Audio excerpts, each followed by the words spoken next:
السلام علیکم ورحمۃ اللہ وبرکاتہ۔ وعلیکم السلام ورحمۃ اللہ وبرکاتہ۔ الحمد للہ وکفى وسلام علی عباده الذین اصطفى، اما بعد۔ قال اللہ تعالی: اعوذ باللہ من الشیطان الرجیم، یرفع اللہ الذین آمنوا منکم والذین اوتوا العلم درجات۔ اللہ تعالی تم میں سے مومنوں اور اہل علم کے درجات کو بلند کرے گا۔ قال النبی صلی اللہ علیہ وسلم: خیرکم من تعلم القرآن وعلمہ۔ تم میں سے بہترین شخص وہ جو قرآن کو سیکھے اور دوسروں کو سکھائے۔ دین اسلام نے شروع ہی سے اپنے ماننے والوں کو علم دین سیکھنے کی تاکید کی ہے۔ قرآن و حدیث میں بے شمار مقامات پر اہل علم کی تعریف اور ان کی درجات کی بلندی کا ذکر کیا ہے۔ علم دین اس کی فضیلت و فرضیت میں مرد و عورت دونوں بھی برابر کے شریک ہیں۔ عصر حاضر میں عورتوں کی بے راہ روی، خاص کر شریعت سے دوری اور شرعی احکام کے جاننے میں غفلت کسی سے مخفی نہیں۔ دن بدن دشمنان اسلام مسلمانوں اور عورتوں کو گمراہ کرنے سے تعلق سازشیں بڑھتی جا رہی ہیں۔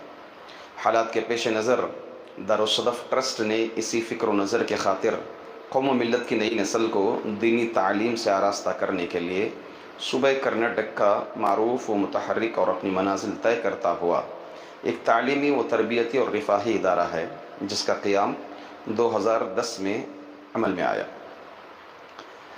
دارالصدف ٹرسٹ کے اغراض، مقاصد، عزائم و منصوبے: دینی تعلیم کی روشنی سے تاریک دلوں کو منور کرنا، عصری تعلیم پانے والے طلباء و طالبات کو ان کے فارغ اوقات میں کتاب و سنت کی بنیادی تعلیم دینا، صحیح اسلامی عقیدے کی تعلیم کے ساتھ دینی شعور پیدا کرنا اور اسلامی شعار سے دلچسپی پیدا کر کے ایک اسلامی معاشرے کی تشکیل کرنا، کفر و شر کی غلاظتوں سے آگاہ کر کے کتاب و سنت کے اچھے اثرات سے باخبر کرنا، عوام الناس کو قرآن و حدیث کی تعلیمات کی طرف توجہ دلانا، مسلمان بچوں اور بچیوں کو اسلامی عقائد سے آراستہ و پیراستہ کرنا، قرآن و سنت کے مطابق آداب زندگی سکھانا اور اخلاق حسنہ کے زیور سے مزین کرنا، سرکاری نصاب کے مطابق طلباء و طالبات کو معیاری تعلیم دینا، دینی علوم کے ساتھ بنیادی علوم میں بھی مہارت پیدا کرنا تاکہ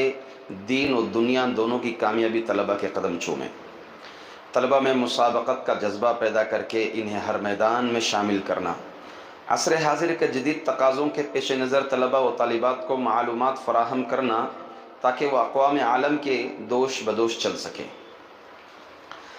دارالصدف ٹرسٹ کے زیر نگران چلنے والے شعبے جات کی تفصیل اس طرح سے ہے: بعد نماز فجر طلباء و طالبات کی 2 بیچز جس میں تعلیم چلتی ہے۔ تعلیمی اوقات صبح 6 بجے سے 8 بجے تک، جس میں ایک معلم اور معلمہ خدمات انجام دیتے ہیں اور اس میں طلباء کی تعداد 48 ہے۔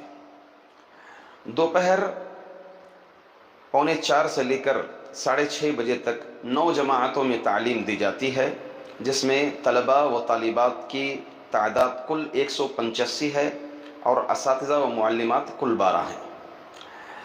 بعد نماز مغرب 3 بیچز میں تعلیم کا سلسلہ جاری رہتا ہے، اس میں طلباء کی تعداد 63 ہے اور اساتذہ و معلمات کی تعداد 4 ہے۔ عصری تعلیم میں پڑھنے والے طلباء و طالبات کے لیے 1 جماعت سے 10ویں جماعت تک اسکول ٹیوشن کا بھی انتظام ہے۔ تعلیمی اوقات 4:30 تا 6:30 بجے تک پہلی بیچ اور 6:30 سے 8:30 تک دوسری بیچ ہے، جس میں طلباء کی و طالبات کی تعداد کل 60 ہے اور معلمات کل 4 ہیں۔ مریم بنت عمران زیر نگرانی دارالصدف ٹرسٹ کی تعلیمی سرگرمیاں اس طرح سے ہیں: مدرسہ مریم بنت عمران کا واحد مقصد خواتین کو اسلام کے احکام کو سمجھانا اور رسول اللہ صلی اللہ علیہ وسلم کے ارشادات کو جانے اور اپنے ماحول میں دعوت و ارشاد کا فریضہ انجام دے، اپنی شادی شدہ زندگی کو پرامن اور پربہار بنائے اور اپنے اولاد کی نیک تربیت کرے۔ اگر ماں علم و اخلاق آداب سے مزین ہو گئی تو ظلم و جہالت کی تاریکیاں چھٹ جائیں گی، صالح معاشرے کی تشکیل ہوگی اور اس کے بچوں کی زندگی پر خوشگوار اثرات ظاہر ہوں گے انشاءاللہ۔ تفصیلات اس طرح سے ہیں: مریم بنت عمران میں پڑھنے والی 3 سالہ عالمہ کورس کے طالبات کی کلاسز صبح 9 بجے سے 12:45 بجے تک تعلیم چلتی ہے، جو 4 جماعتوں پر مشتمل ہے: تمہید، ابتدائیہ، متوسطہ اور علیہ ہے۔ کل جماعتوں میں پڑھنے والی طالبات کی تعداد کل 60 ہے۔ اس میں پڑھانے والے 3 معلم اور 5 معلمات ہیں۔ مریم بنت عمران میں پڑھائے جانے والے مادے اس طرح سے ہیں: تفسیر القرآن، عقیدہ، فقہ، اصول فقہ، سیرت النبی صلی اللہ علیہ وسلم، آداب زندگی، نحو، صرف، حفظ السور، ادعیہ، حفظ الاحادیث، قواعد التجوید، لغہ الاردیہ، مطالعہ وغیرہ وغیرہ۔ بڑی لڑکیوں کے لیے دوپہر 1:30 بجے سے 3:30 بجے تک حکومت کرناٹک سے منظور شدہ سند کے ساتھ ٹیلرنگ کلاسز کا بھی انتظام کیا گیا ہے، جس میں لڑکیوں کی تعداد 22 ہے اور ایک معلمہ اسے انجام دیتی ہیں۔ بڑی لڑکیوں کے لیے دوپہر 1:30 بجے سے 3:30 بجے تک حکومت کرناٹک سے منظور شدہ سند کے ساتھ کمپیوٹر کلاسز کا بھی انتظام کیا گیا ہے، جس میں 10 طالبات ہیں اور ایک معلمہ ہے۔ مریم بنت عمران کی طالبات اور 10ویں اور 12ویں ڈراپ آؤٹ لڑکیوں کا بھی انتظام یہاں پر ہے، جن کی تعلیمی اوقات دوپہر 2 بجے سے 4 بجے تک رہتی ہے۔ طالبات کی تعداد 22 ہے اور 3 معلمات خدمات انجام دے رہی ہیں۔ دعوت و تبلیغ کے فریضے کو مد نظر رکھتے ہوئے مختلف مسلم محلوں میں خواتین کے لیے ہفتہ واری دینی اجتماع منعقد کیا جاتا ہے، جس میں ہماری ساری معلمات بڑھ چڑھ کر حصہ لیتی ہیں اور ساتھ میں مدرسہ مریم بنت عمران کے طالبات کو بھی ساتھ رکھتی ہیں تاکہ ان کی بھی تربیت ہو۔ الحمدللہ خواتین کے اجتماعات میں کافی عورتیں حصہ لیتی ہیں اور معلمات کے بیانات سے مستفید ہوتی ہیں۔ مریم بنت عمران میں پڑھنے والی طالبات کو تعلیم و تربیت کے علاوہ اور دوسری سرگرمیوں میں بھی مصروف رکھا جاتا ہے، جیسے علمی مسابقات، پکوان وغیرہ، آگ کے کھیل و کود، کوئز مقابلہ، علمی مسابقہ وغیرہ وغیرہ۔ دارالصدف ٹرسٹ کے ماتحت چلنے والے تعلیمی اداروں کی مصروفیات اس طرح سے ہے: صبح 6 بجے سے لے کر رات 8:30 بجے تک تعلیمی خدمات جاری رہتی ہیں۔ ادارہ جملہ 14 گھنٹے تعلیمی خدمات میں مصروف رہتا ہے۔ صبح سے لے کر رات تک پڑھنے والے طلباء و طالبات کی تعداد 470 ہے۔ صبح سے لے کر رات تک پڑھانے والے معلم و معلمات کی تعداد 34 ہے۔ بس میں انہی باتوں پر اپنی بات کو ختم کرتا ہوں۔ اللہ تعالیٰ سے دعا کرتا ہوں کہ اللہ تبارک و تعالیٰ مزید اساتذہ اور ذمہ داران میں اخلاص پیدا فرمائیں۔ آمین وآخر دعوانا ان الحمدللہ رب العالمین۔ یہ نہایت مسرت و خوشی کا موقع ہے کہ ہمارے درمیان شہر بنگلور کے معروف و مشہور حکیم صاحب جناب برہان الدین بن عبدالسبحان بن حیات تشریف فرما ہیں۔ آپ خاندانی حکیم ہیں، طبی حکمت آپ کو ورثے میں ملی ہے۔ اس طرح آپ نسل در نسل ہوتے ہوئے پانچویں نسل کے حکیم صاحب ہیں۔ آپ نہ صرف حکیم ہیں بلکہ اپنے اندر خدمت خلق کا جذبہ بھی رکھتے ہیں۔ یہی جذبہ خدمت ہے کہ آپ ہفتے میں 3-4 دن مختلف مقامات پر مفت طبی تشخیصی کام کا اہتمام کرتے ہیں۔ علاج و معالجہ کے ساتھ مفت ادویہ بھی فراہم کرتے ہیں۔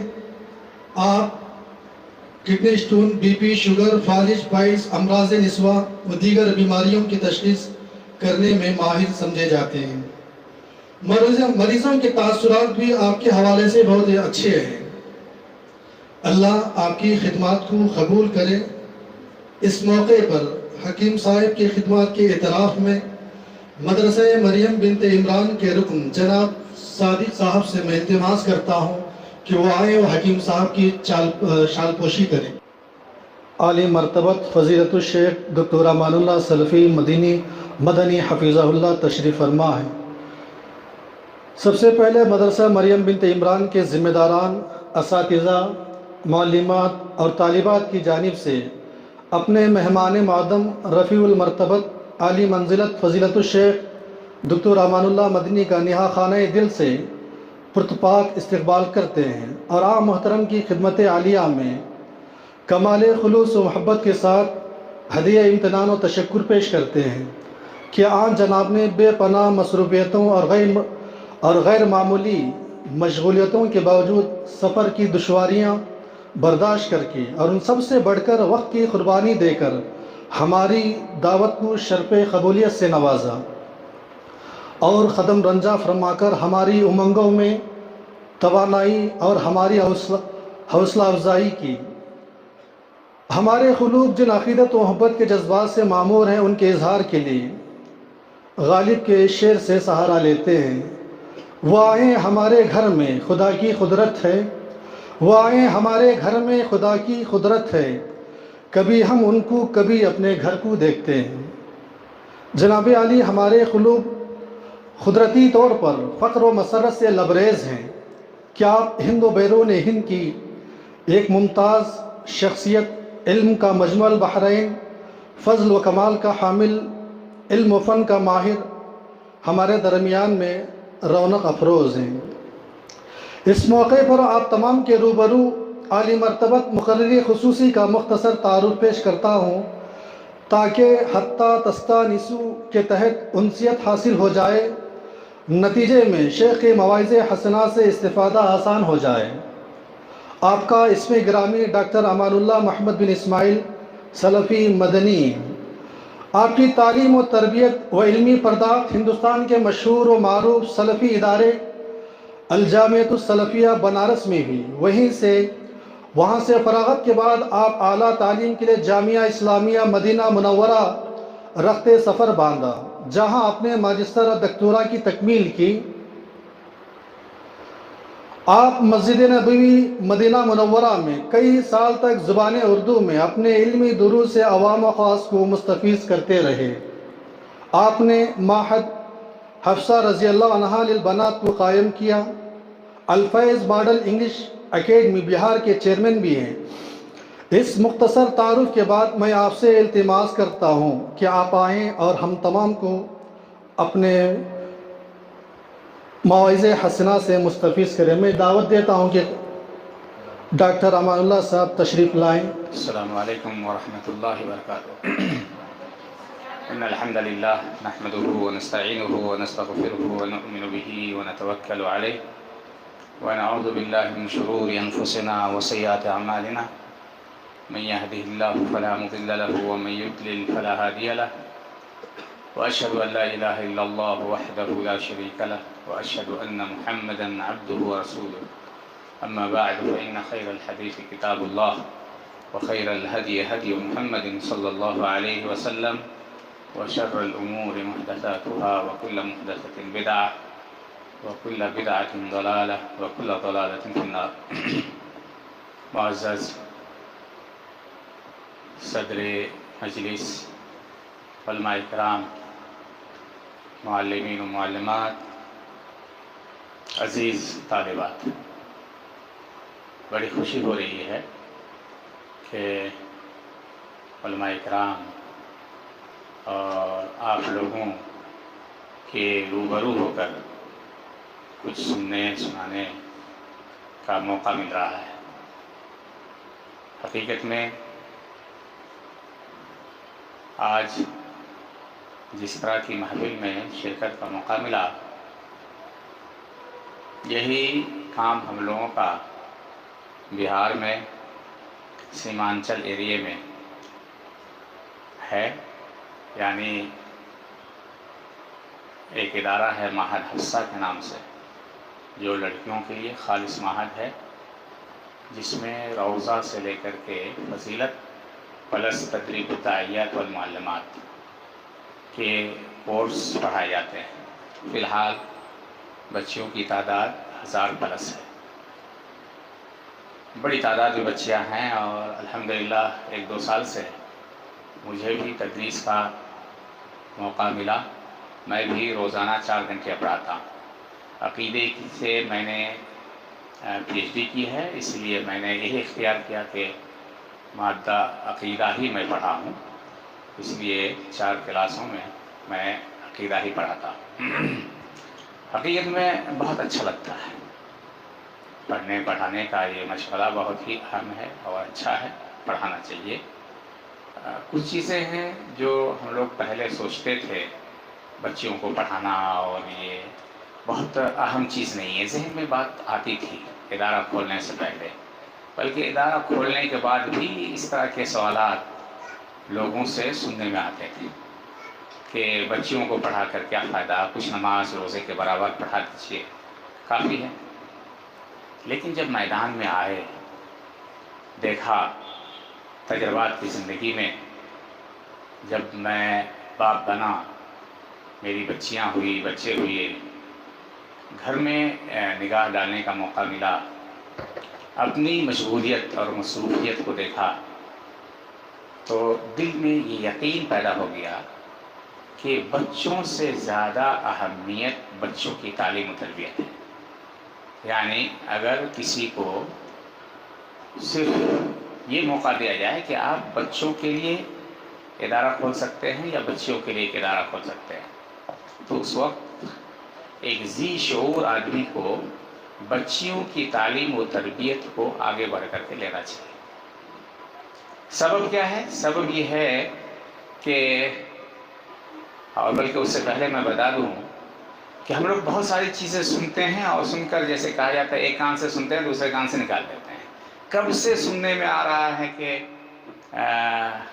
ماں بچے کا پہلا مدرسہ ہوتا ہے، یہ سنتے ہیں اور حقیقت ہے، لیکن بس سننے کے حد تک ہم لوگ ہیں. اور کیسے ماں ہے، کیوں کیسے پہلا مدرسہ ہے، کیوں اسے کہا گیا ہے ماں بچوں کا پہلا مدرسہ، اس پر غور نہیں کرتے اور سمجھنے کی کوشش بھی نہیں کرتے. بس سنا، ہاں فلاں نے کہا، فلاں سائنسدان نے کہا، فلاں بدعوان نے کہا، اور صرف یہ سب محفل کی زینت ہوتی ہے، کہنے والی بات ہو گئی ہے، ہم نے کہہ دیا، سن لیا، پھر یہاں سے نکلے سب برابر برابر چلا گیا. تو حقیقت میں جب میں پریکٹیکل لائف میں آیا تو میں نے دیکھا کہ ایک ماں کا ہر سبجیکٹ، ہر قسم کی تعلیم کا پڑھا لکھا ہونا، جاننا ضروری ہے. اگر ماں ہر طرح کی تعلیم، دینی، دنیاوی، جس کو عصری کہتے ہیں، اگر پڑھی لکھی نہیں ہے تو اس کے بچے صحیح ڈگر پر صحیح تعلیم و تربیت حاصل نہیں کر سکتے. یا تو آپ کسی ٹیچر کو بلائیں گے پارٹ ٹائم، یا جس کو ٹیوشن کہتے ہیں، اس کے لیے، اور اس کے اندر بھی بہت سارے فسادات ہیں. کسی آپ معلمہ کو لائیں گے، اس کے اندر بھی فسادات ہیں. اس لیے ہم تمام لوگوں کو مل کر کے بہترین ماں بنانے کی ضرورت ہے، اور ماں کے اندر وہ تمام کوالٹی اور صفات پیدا کرنے کی ضرورت ہے جس کے ذریعے وہ صحیح معنی میں ایک مدرسہ بن کر کے اپنے بچوں کی صحیح تعلیم اور تربیت کر سکے. یہ سب سے اہم چیز ہے. اس کے بعد میں یہ کہہ سکتا ہوں کہ اگر باپ پی ایچ ڈی ہولڈر جیسے ہم لوگ ہیں، بچے کو کچھ بھی سکھا نہیں پائے، اپنے بچوں کو کچھ نہیں کر پائے، باپ کا کام جو اصل ہے، باپ کی ذمہ داری گھر کے باہر کی ہے، اور گھر کے اندر کی ذمہ داری ماں کی ہوتی ہے. باپ آج یہاں، کل وہاں، کل بنگلور، کہیں باہر، ایک مشغول باپ، پڑھا لکھا، اور جو بھی پڑھا لکھا ہوتا ہے الحمدللہ وہ اس کے اندر مشغولیت ہوتی ہے. یعنی باپ، خلاصہ کلام یہ ہے کہ باپ بچوں کی تعلیم و تربیت میں حصہ نہیں لے سکتا. اگر کوئی باپ لیتا بھی ہے تو وہ شاذ اور نادر ہے، اور شاذ اور نادر کا کوئی اعتبار نہیں ہوتا ہے. اخیر میں اگر ہم نے ماں بھی تیار نہیں کیا اور خود ہم بچوں کو سیکھ نہیں پائے، صحیح تعلیم و تربیت نہیں دے پائے، تو اخیر میں یہی کہیں گے یا اللہ ہمارا گناہ کیا تھا کہ ہمارے بچے بگڑ گئے. اس کے علاوہ آپ کے پاس کچھ بھی نہیں ہوگا. زیادہ زیادہ آنکھ سے آنسو بہا دیں گے، زیادہ زیادہ آپ کے دل میں جلن ہوگا، آپ کو تڑپ ہوگی کہ کیا ہو کیا گیا ہے. 1000 بچے اور بچیوں کو آپ پڑھا دیں، لیکن اگر ماں صحیح نہیں ہے، ماں تعلیم یافتہ نہیں ہے، ماں اخلاق مند نہیں ہے، ماں محنتی نہیں ہے، تو آپ کے بچے، قوم کے بچے، انسان کے بچے کبھی بھی صحیح نہیں ہو سکتے ہیں. اگر کوئی ہوتا ہے وہ شاذ نادر ہے، اس کا کوئی اعتبار نہیں. اگر کوئی ہوتا بھی ہے بغیر صحیح ماں کی صحیح تعلیم و تربیت کے، اگر کوئی ایسا بچہ آگے نکلتا ہے تو آپ یہ نہ سوچئے کہ بغیر ماں کے یہ اتنا بڑا ہو گیا، بلکہ اگر اس بچے کی ماں کا رول ہوتا، اہم رول ہوتا، تو یہ بچہ اور زیادہ آگے جاتا ہے، اور آگے جاتا. اس لیے ذمہ داروں سے اساتذہ سے میں دل سے کہتا ہوں، اور صرف کہنے کی بات نہیں، اگر کوئی چیز نہ ہو، کوئی معنی نہ ہو، تو آپ اس پر ضرور عمل کیجیے کہ اللہ نے آپ کو موقع دیا ہے، آپ ان بچوں کے اندر کوٹ کوٹ کر کے تعلیم و تربیت بھر دیں۔ اور میں بچیوں سے کہنا چاہتا ہوں کہ آپ کو اسلام نے، مذہب اسلام نے، شریعت نے جو مقام دیا ہے وہ کسی بھی مذہب اور کسی بھی دھرم نے نہیں دیا ہے، یہ حقیقت ہے۔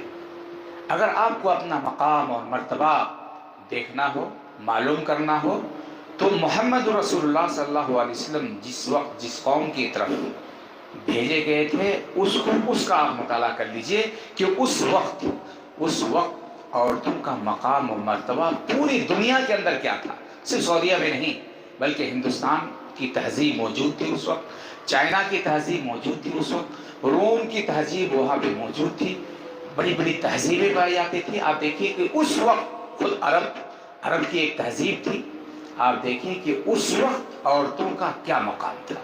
قرآن کریم میں وَإِذَا الْمَوْءُودَةُ سُئِلَتْ کہہ کر کے یہ ثابت کر دیا ہے کہ اگر سب بھی نہیں تو کثرت کے ساتھ لوگ اپنی بچیوں کو زندہ درگور کر دیتے تھے۔ کچھ تو حمل ساقط کرنے کا اس وقت رواج نہیں تھا، اس لیے کہ لوگ سمجھ نہیں پاتے تھے کہ ماں کے پیٹ میں کیا ہے۔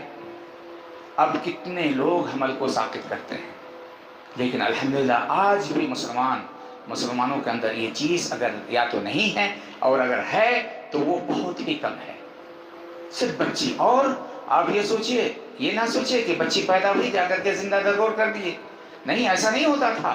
بچی جب بڑی ہو جاتی تھی، کھیلنے لگتی تھی، چلنے لگتی تھی، اس وقت جا کر کے اس کو زندہ درگور کر دیتے تھے۔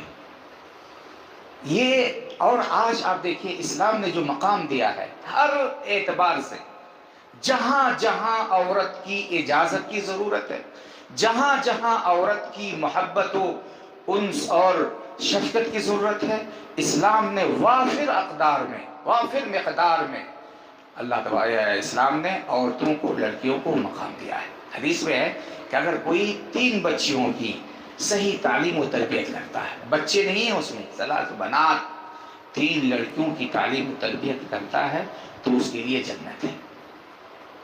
ماں کو کیا کہا حدیث میں؟ وَالْمَرْأَةُ رَاعِيَةٌ وَهِيَ مَسْئُولَةٌ عَنْ رَاعِيَتِهَا۔ ماں کی شکل میں، بہن کی شکل میں، بیٹی کی شکل میں کس طرح اسلام نے عورت کو حقوق دیا ہے، وہ اپنی مثال آپ ہے۔ شادی کے وقت اس سے پوچھا جائے، ہر اعتبار سے تہذیب، تمدن، اگر اللہ تعالیٰ نے مرد کو طلاق کا اختیار دیا ہے تو عورت کو خلا کا اختیار دیا ہے۔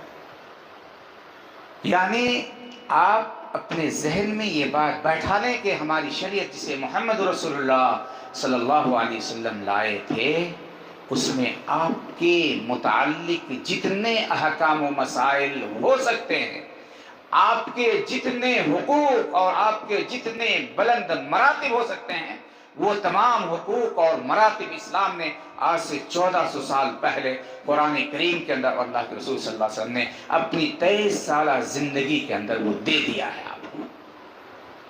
اب ہمارا اور آپ کا یہ آپ کی ذمہ داری بنتی ہے کہ آپ ایک عورت بن کر کے، ایک لڑکی بن کر کے آپ خوش رہیں، راضی رہیں، اور اسلامی اصول اور ضابطے کے مطابق اپنی زندگی گزاریں۔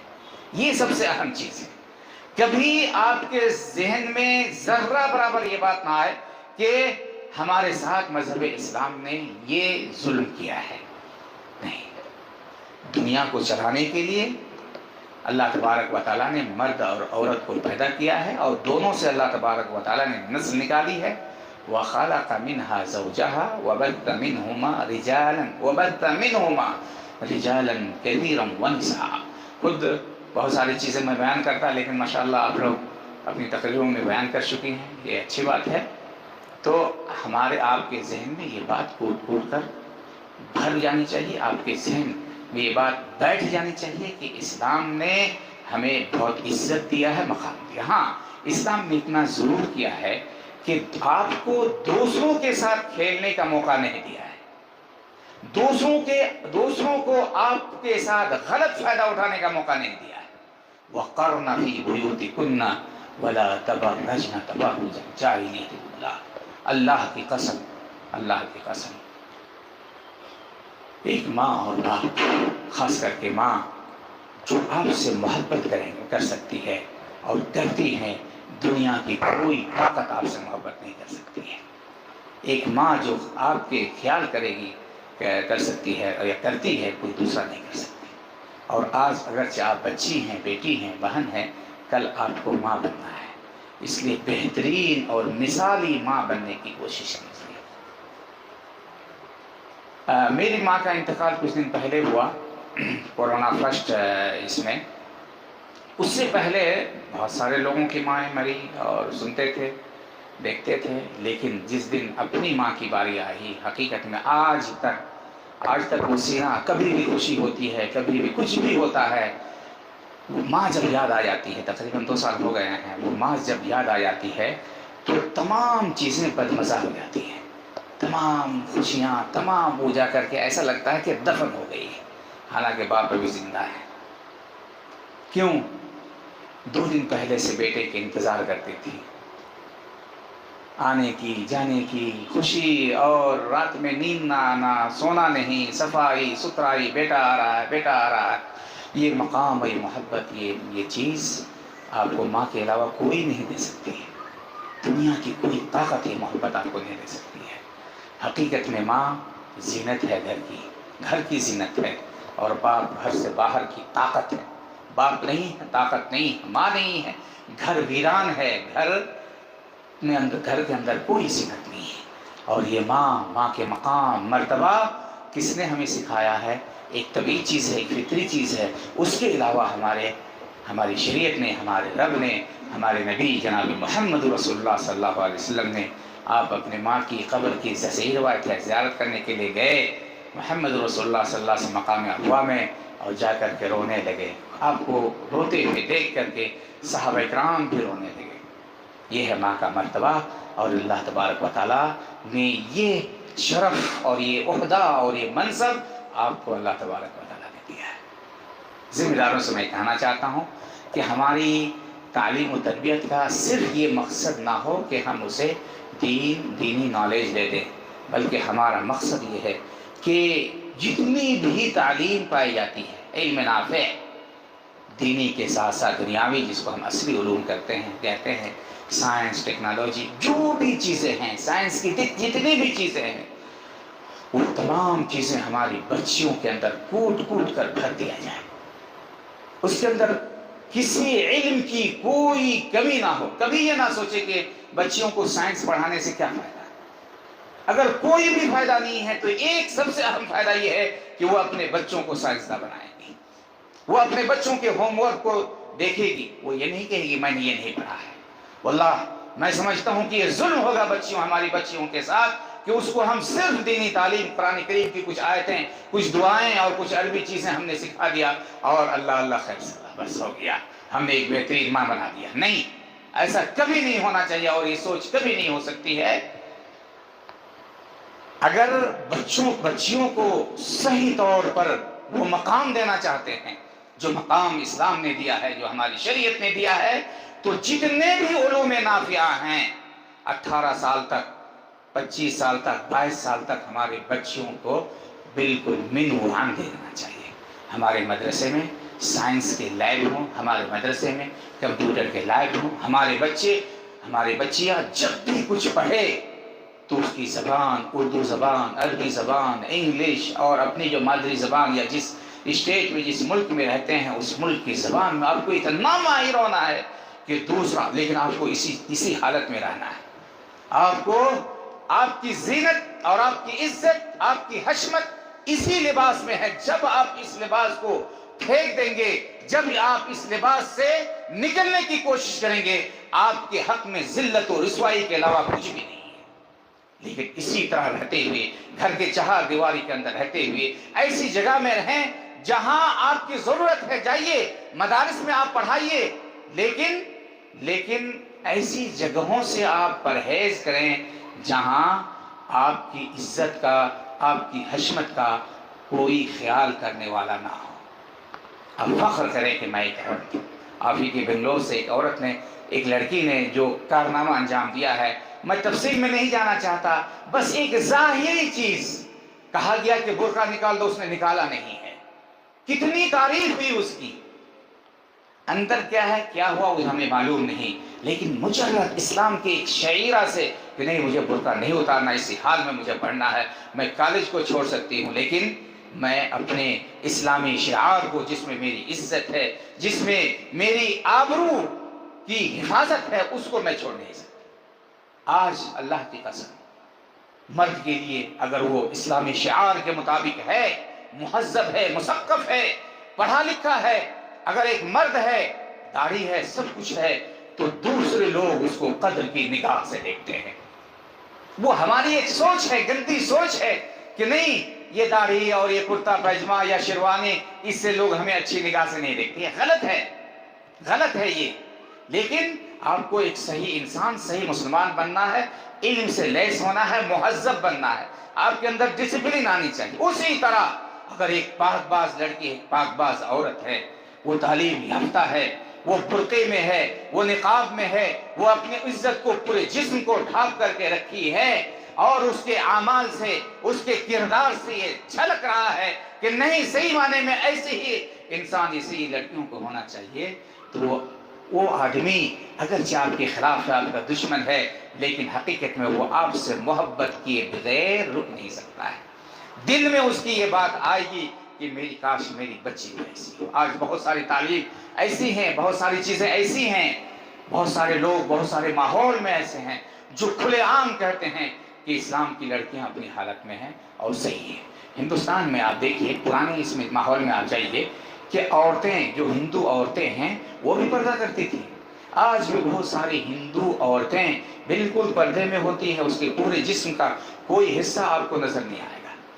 مشکل یہ ہے کہ ہم لوگ جس ملک میں ہیں، ہندوستان میں ہیں، ان کے پاس اپنا کوئی اصول اور ضابطہ نہیں ہے، کچھ بھی دے دو یہ قبول کر لیتے ہیں، کیا اس کے پاس کچھ نہیں۔ لیکن آپ ایسے نہیں ہیں، آپ کے پاس ایک محکم شریعت ہے، ایک ایسی چیز اللہ تبارک و تعالیٰ نے آپ کو عطا کی ہے کہ جس میں رہتے ہوئے آپ دین، دنیا اور ہر اعتبار سے آپ بلند مقام تک پہنچ سکتے ہیں۔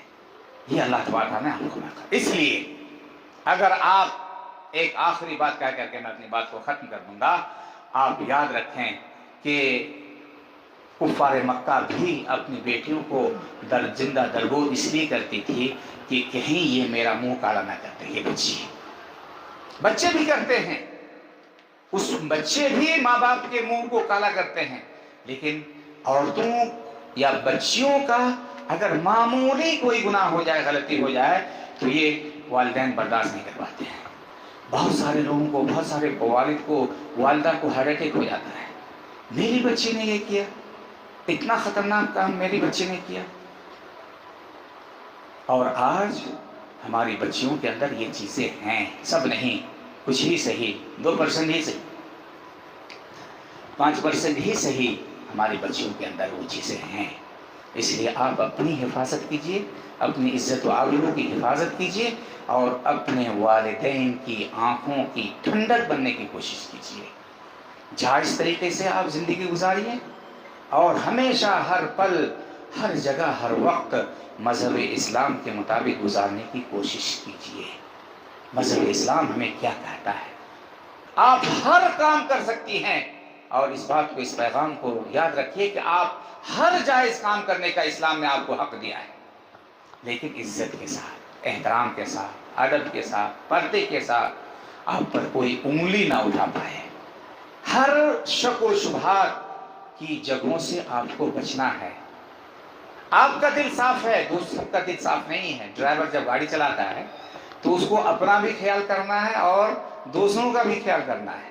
آپ ٹھیک ٹھاک چلا رہے ہیں، پیچھے سے اگر کوئی ٹھوک دے گا پھر وہی، تو آپ کو صحیح بھی رہنا ہے، اپنا بھی خیال کرنا ہے، اور آپ کسی چیز کو اچھا سمجھ کر کرتی ہیں لیکن حقیقت میں دوسرے لوگ اس کو بدگمانی لے لیتے ہیں۔ عورت نے آپ کے ساتھ، اسلام نے آپ کے ساتھ کیا نہیں کیا؟ آپ نماز پڑھنے کے لیے مسجد میں جائیں، دروس سننے کے لیے آپ مسجد میں جائیں، اجتماع میں جائیں، آپ عیدین کی نماز پڑھنے کے لیے آپ جائیں، کیا نہیں اسلام نے آپ کے ساتھ کیا ہے؟ لیکن افسوس یہ ہے کہ ہمارے بعض لوگوں نے اسلام کے جو حقوق ہونے چاہیے اس حقوق کو صحیح طور پر عورتوں کو نہیں دیا ہے، یا ہم عورتوں کو، آپ عورتوں کو جس طرح رہنا چاہیے تھا آپ لوگ بھی اپنی ذمہ داری میں آپ کھڑے نہیں اتر پاتے ہیں، جس کی وجہ سے اتار چڑھاؤ ہوتا ہے، بیلنس نہیں ہو پاتا، توازن نہیں ہو پاتا۔ اس لیے ضرورت اس بات کی ہے کہ ہم تمام لوگ، مرد ہوں خواتین ہوں، ہم تمام لوگ مذہب اسلام کی روحانیت کو، صداقت کو ہم سمجھیں اور مذہب اسلام کے مطابق زندگی گزاریں۔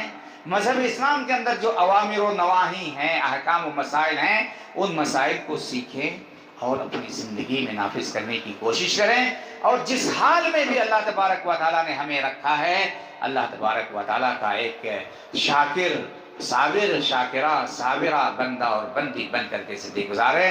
انشاءاللہ دنیا کی رنگینیوں سے، اچھی رنگینیوں سے ہم فائدہ اٹھائیں گے، ہمیں امن و سکون ملے گا، ہمیں رات میں نیند بھی آئے گی، اور ہمیں ایک بہترین موقع ملے گا اولاد کی تعلیم و تربیت کے لیے۔ میں شکر گزار ہوں ہمارے بھائی تفسیر صاحب کا، اور اسی طرح ہمارے بھائی عمران صاحب کا، اور ہمارے معزز مکرم جناب طارق سوداگر صاحب کا، کہ آپ لوگوں کی محنت اور آپ لوگوں کی دعوت پر میں یہاں پہ آیا، اور آ کر کے الحمدللہ کچھ باتیں سنانے کا موقع ملا۔ حقیقت میں اگر مجھے کہا جائے کہ ان بچیوں کو آپ نے دیکھا، سنا، ان کی تقریریں سنی، آپ کتنا نمبر دیتے ہیں 100 میں سے؟ تو میں کہوں گا 100 میں سے 101 نمبر میں آپ کو دیتا ہوں۔ آپ کی تعلیم تربیت اچھی ہے، مزید نکھار پیدا کیجیے، اور ایک مومن مومنہ چالاک ہوتی ہیں، اپنے اندر جو کمیاں ہوتی ہیں اس کو پورا کرنے کی کوشش کرتے ہیں۔ آخر میں ایک سوال، اور آپ نے علماء کرام سے اس کا جواب یہ کیجیے گا۔ ایک بہت بڑے عالم گزرے ہیں 4 صدی ہجری کے، ان کی ایک کتاب ہے، مشہور کتاب ہے فقہ کی۔ وہ کہتے ہیں اپنے بارے میں کہ میں نے اپنی پوری زندگی، یا جو بچپنا اور اس کا جو کی زندگی عورتوں کے درمیان میں نے گزاری ہے۔ آپ بتا سکتے ہیں وہ کون ہیں؟ بتا سکتے ہیں آپ لوگ؟ ایک بہت بڑے عالم ہیں، میں بتا دیتا ہوں، وہ ابن حزم رحمہ اللہ ہے۔ ان کی فقہ کی کتاب محلہ، ان کی مکمل تعلیم تربیت سب کچھ عورتوں کے بیچ میں ہوئی ہے۔ اللہ تعالیٰ سے دعا کرتے ہیں کہ اللہ تبارک و تعالیٰ آپ کی محنت کوشش کو قبول فرمائے، آپ کو اللہ تعالیٰ صاحب عزت اور آپ اپنے عزت اور عفت اور تکریم کا خیال کرنے کی اللہ تعالیٰ توفیق دے۔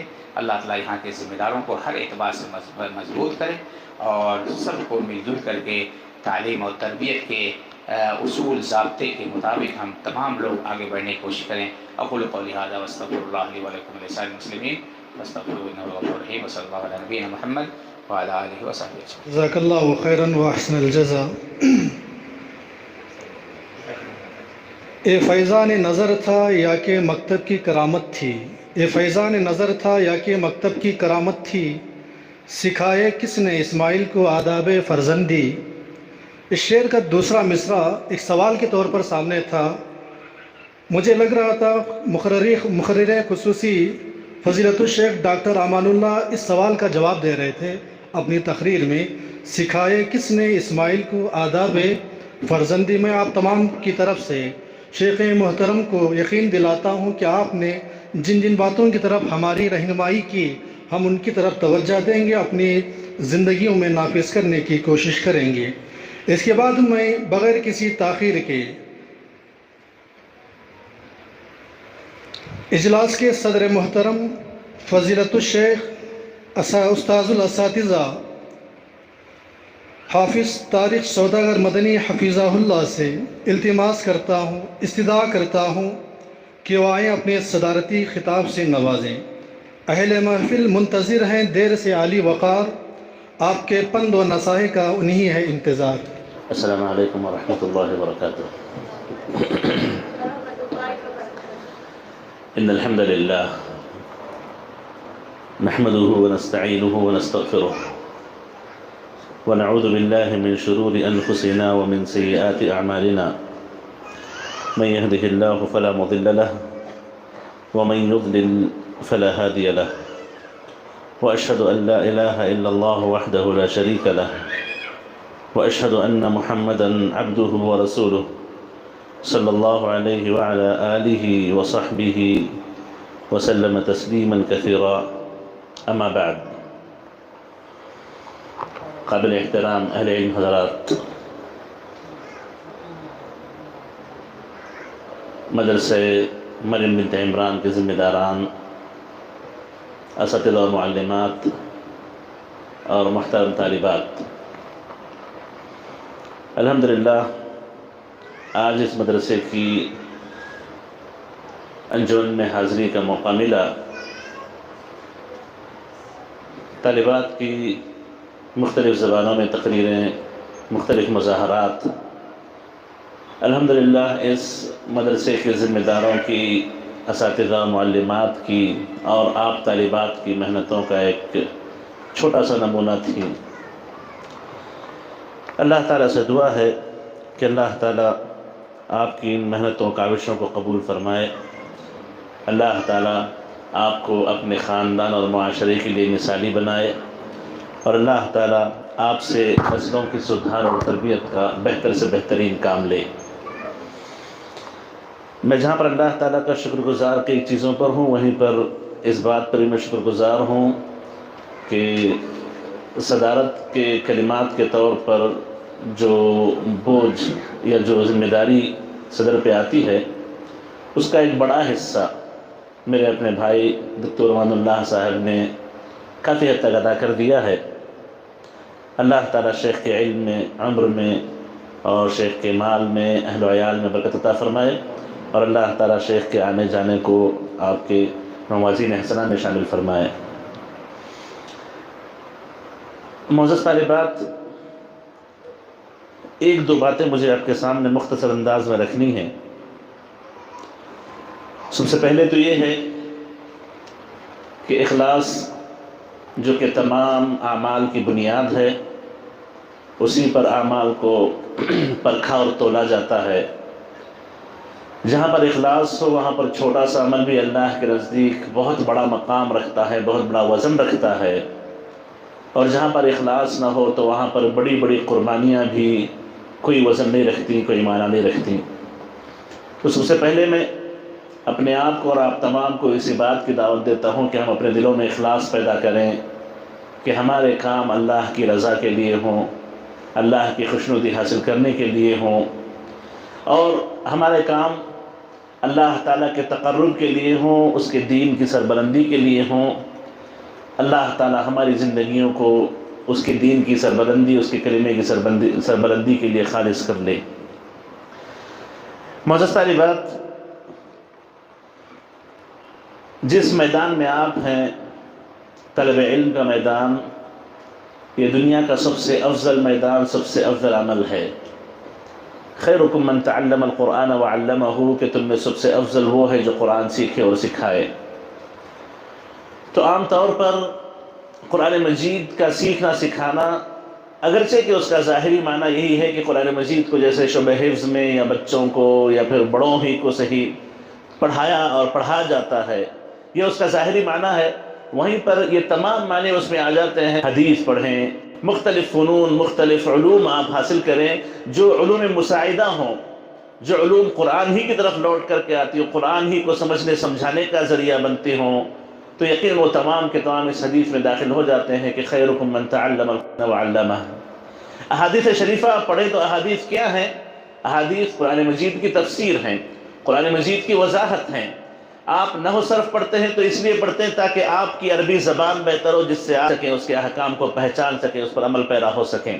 تو الحمدللہ سب سے بہتر عمل، سب سے بہتر مشغولیت اللہ تعالیٰ نے ہم طلب علم کو عطا کی ہے، ہم طلب علم کو دی ہے، جو دنیا کا سب سے بہتر کام کر رہے ہیں، قرآن کو سیکھنا اور سکھانا۔ اللہ سے دعا ہے کہ اللہ تعالیٰ ہمیں حقیقی معنوں میں طالب علم بنائے۔ اس کے بعد جو مجھے کہنی بات یہ ہے کہ دیکھیں، علم اللہ کی طرف سے ایک دین ہے، اللہ تعالیٰ کی طرف سے ایک نعمت ہے، اور علم وہیں پر ایک آزمائش بھی ہے، یہ جاننے کے لیے کہ بندہ کون عمل کرنے والا ہے، کون عمل نہیں کرے گا۔ تو علم کا مقصد عمل ہوتا ہے، ہم عمل کریں، ورنہ اللہ تعالیٰ نے ہمیں ایک دعا سکھائی جو ہم روزانہ کئی مرتبہ اللہ تعالیٰ سے مانگتے ہیں کہ اہدنا الصراط المستقیم صراط الذین انعمت علیہم غیر المغضوب علیہم ولا الضالین، کہ ہمیں سیدھا راستہ صراط مستقیم بتا اور یہودیوں اور نصارہ کے راستے سے بچا۔ یہودیوں کے راستے کی تفسیر کرتے علماء نے یہی لکھا کہ وہ لوگ جانتے تھے، جاننے کے باوجود علم ان کے پاس نہیں تھا، اور نصارہ کے تعلق سے یہ کہ علم کے باوجود ان لوگوں نے کئی مجاہدات کیے اور کئی غلط چیزیں اپنے دین کے نام پر انہوں نے بنا لی۔ ان دونوں سے پناہ مانگتے روزانہ ہم ہیں، روزانہ ہمیں ان سے پناہ مانگنے کا حکم ملا ہے، تو اس سے یہ پتہ چلا کہ جو ہم جانتے ہیں اس کا تقاضا یہ ہے کہ ہم اس پر عمل پیرا ہو جائیں۔ صحابہ کی مثال لیں، صحابہ کرام نے بھی قرآن سیکھا، صحابہ کرام نے بھی قرآن کی تعلیمات حاصل کی۔ ان کا طریقہ کیا تھا؟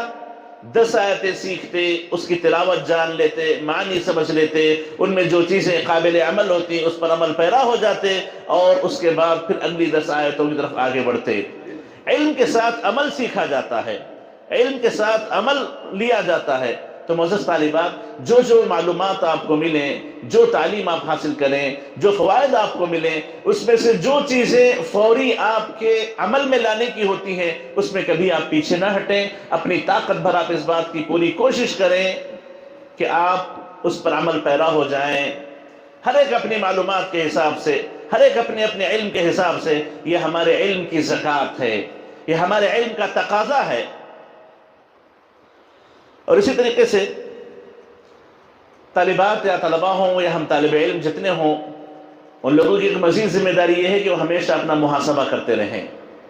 غلطیاں ہم سے ہونی یقینی ہیں، ہم ایسے نہیں ہے کہ ہم سے غلطیاں نہیں ہوں گی، علم حاصل کرتے ہوئے بھی اونچ نیچ ہم سے ہونی لازمی ہے، غلطیاں ہم سے ہونی لازمی ہیں۔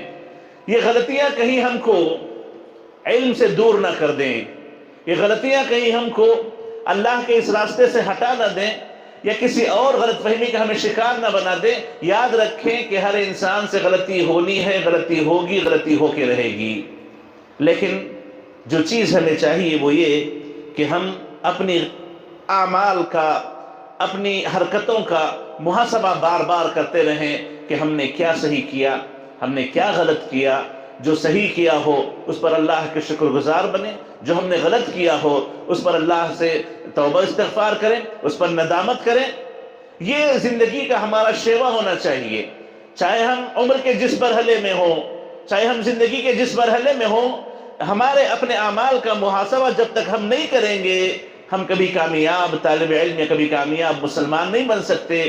تو ہمیشہ اپنی زندگی میں محاسبے کو باقی رکھیں، روزانہ اپنا محاسبہ کرتے رہیں، جو بھی کہیں، جو بھی کریں اس کو دیکھیں کہ ہم نے کیا صحیح کہا، کیا غلط کہا، کیا صحیح کیا، کیا غلط کیا ہے، اور غلطی پر ندامت کریں۔ جیسا کہ نبی کریم علیہ السلام سے جو مختلف روایات میں آئی ہیں، اس میں ایک چیز ہے کہ اگر کسی کو اپنی کیے پر شرمندگی ہو تو کہتے ہیں کہ الندم، جو انسان کو شرمندگی ہوتی ہے اپنے کسی کام پہ، اس کے تعلق سے کہتے ہیں کہ الندم توبہ، الندم توبہ۔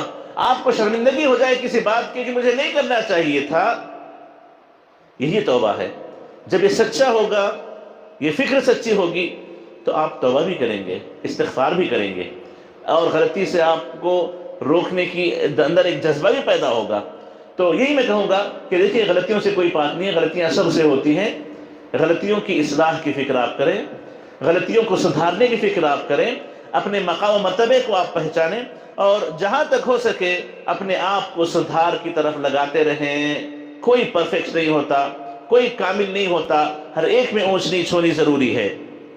اور آخری بات میں کہوں گا کہ دیکھیے، سب سے بڑی وصیت، سب سے بڑی نصیحت جو تمام انبیاء نے کی اور جس کا خاص حکم تمام امت کو بھی دیا گیا، وہ یہ ہے کہ آپ اپنے دلوں میں تقوی پیدا کریں، اللہ کا ڈر پیدا کریں۔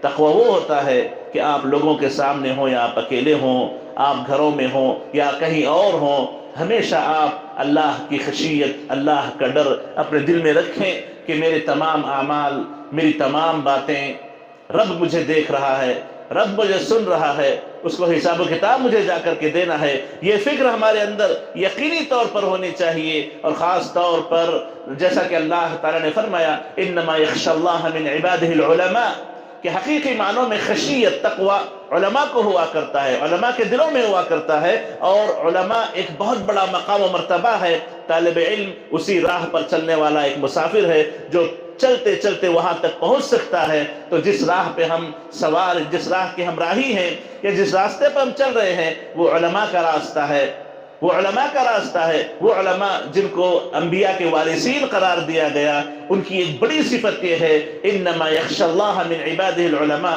ہمارے دلوں میں تقوی ہونا چاہیے، اللہ کا ڈر ہونا چاہیے، اللہ کی خشیت ہونی چاہیے۔ جس دل میں تقوی پیدا ہو جائے، جس دل میں تقوی پیدا ہو جائے، یہ اس کے لیے بہت بڑی خوشخبری کی بات ہے، بڑی خوشکن بات ہے، کیونکہ اللہ تعالیٰ فرماتے ہیں انما یتقبل اللہ من المتقین، جن کے دلوں میں تقوی ہوتا ہے انہی کے اعمال قبول کیے جاتے ہیں، اللہ انہی سے قبول کرتا ہے۔ تو اپنے دلوں میں تقوی پیدا کریں۔ آپ اساتذہ ہوں، والدین ہوں، یا اپنے سے بزرگ ہوں، ان لوگوں کے ڈروں کو اپنے دلوں میں ڈالنے کے بجائے اللہ کا ڈر اپنے دل میں پیدا کریں۔ ان لوگوں کی نظر کو محسوس کرنے کے بجائے اللہ کی نظر کو اپنے اوپر محسوس کریں۔ تو یاد رکھیں اللہ تعالیٰ دلوں کی ایسی اصلاح کر دیتا ہے کہ جس کے تعلق سے اللہ کے نبی علیہ السلام نے فرمایا کہ اذا صلحت صلح الجسد کلہ واذا فسدت فسد الجسد کلہ، کہ دل میں اگر سدھار پیدا ہو جائے تو پورا بدن سدھر جاتا ہے۔ ان کی آنکھیں، ان کے کان، ان کے ہاتھ، ان کے پیر، ان کے پورے اعمال سدھر جاتے ہیں۔ تو دلوں میں خشیت، دلوں میں تقوی پیدا کرنے کی کوشش کریں، دلوں میں اللہ کا ڈر پیدا کرنے کی کوشش کریں، اور ہمیشہ اللہ کی نظر اپنے اوپر محسوس کریں۔ تو یاد رکھیں اللہ تعالی ہمارے اعمال کو سدھار دے گا، ہمارے اقوال کو سدھار دے گا، ہماری زبان درست ہو جائے گی، ہمارے اعمال درست ہو جائیں گے۔ خاص طور پر ہم ایسے دور سے گزر رہے ہیں یا ہم ایسے دور میں زندگی گزار رہے ہیں جس دور میں یا جس جگہ پر فتنے دن بدن بڑھتے جا رہے ہیں، دشمنوں کے مکر بڑھتے جا رہے ہیں، دشمنوں کی سازشیں بڑھتی جا رہی ہیں، اور ہر اعتبار سے مسلمانوں کو اور اسلام کو ذلیل کرنے کی ہر ممکن کوشش کی جا رہی ہے۔ ایسے دور میں ہم زندہ ہیں، تو اللہ نے ہمیں اس دور میں زندگی دی، تو اللہ تعالی ہم سے امتحان چاہتا ہے، اللہ تعالی ہم سے عمل چاہتا ہے۔ اللہ تعالیٰ نے جان بوجھ کر ہمیں اس دور میں اپنی تقدیر سے اس لیے پیدا کیا کہ اگر ہم ڈٹ جائیں، اگر ہم صحیح معنوں میں سدھر جائیں تو اس دور کا مقابلہ بڑی آسانی سے کر کے ہم اپنے آپ کو دین پر پابند بنائے رکھ سکتے ہیں۔ تو اللہ تعالیٰ نے جو تقدیر بنا دی اس پر مکمل یقین و ایمان رکھتے ہوئے، اللہ کے رحمتوں سے مکمل امید رکھتے ہوئے، دور حاضر کے فتنوں کا جہاں تک ہو سکے مثبت انداز سے مقابلہ کرتے ہوئے ہم اپنے آپ کو صحیح معنوں میں ایک مسلمان بلکہ اس سے بڑھ کر کے ایک حقیقی طالب علم بنا کر کے زندگی گزاریں، تو اللہ تعالی ہماری زندگیوں کو بابرکت بنا دیتا ہے۔ اور جیسا کہ فضل الشیخ امان اللہ صاحب نے فرمایا کہ عورتوں کی تعلیم بہت اہم ہوتی ہے۔ ایک ماں کا سدھار ایک گھر کا سدھار ہوتا ہے، اور آپ لوگ بہتر سمجھتی ہیں کہ آپ کے اپنے گھروں میں آپ کی ماؤں کا آپ کے گھروں پر کس حد تک اثر ہوتا ہے، اور اگر وہ اثر مثبت ہو، دینی اعتبار سے مثبت اثر ہو، تو گھرانہ سدھر جاتا ہے، گھرانہ سدھر جاتا ہے۔ تو آپ کل کی مائیں ہیں تو اپنے آپ کو سدھار کے رکھیں، تو اللہ تعالیٰ آپ کے ذریعے نسلوں کو سدھارے گا، اللہ تعالیٰ آپ کے ذریعے نسلوں کو سدھارے گا۔ اللہ نے آپ کا انتخاب یہاں پہ کیا ہے، اور جیسا کہ حدیث میں آتا ہے کہ من یرید اللہ بہ خیر یفقہہ فی الدین، اللہ نے امید ہے اللہ تعالیٰ سے کہ اللہ نے آپ کے ساتھ خیر کا ارادہ کیا ہے کہ اس نے آپ کو یہاں چن کر کے بھیجا، آپ اس تعلیم میں لگے ہیں۔ امید ہے اللہ سے کہ اللہ تعالیٰ نے آپ کا اختیار کیا ہے تاکہ آپ کو دین کی کچھ سمجھ دے دے، اور اللہ کے اس خیر کے ارادے پر آپ مکمل اترنے کی کوشش کریں۔